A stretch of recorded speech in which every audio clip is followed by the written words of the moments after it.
پروگرام میں شرکت کی اور علامہ صاحب نے ماشاءاللہ جوڈس کی 2 اموات اور قادیانیت کے اوپر لیکچر دیے اور بہت ہی ذوق و شوق سے وہاں پہ اسٹوڈنٹ نے ماشاءاللہ وہ سنے.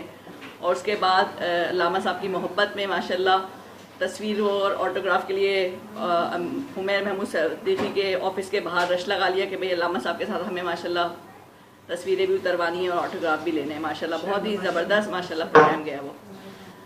اب ہم اپنے پروگرام کا باقاعدہ آغاز کرتے ہیں فلزا صاحبہ کی تلاوت سے کہ وہ آئیں اور قرآن پاک کی تلاوت فرمائیں.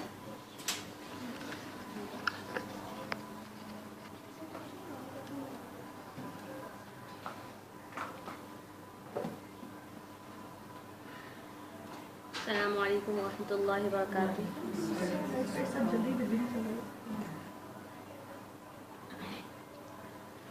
اعوذ باللہ من الشیطان الرجیم. بسم اللہ الرحمن الرحیم. والضحى والليل إذا سجى ما ودعك ربك وما قلى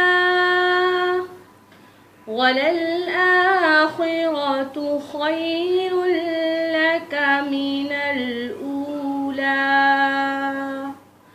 ولسوف يعطيك ربك فترضى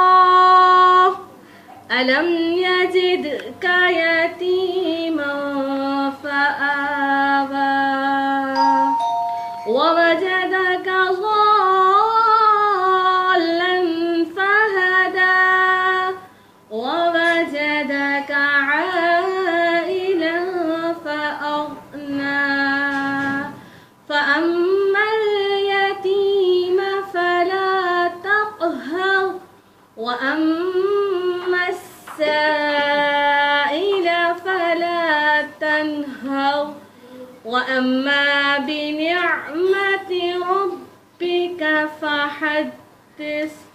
صدق الله العظيم.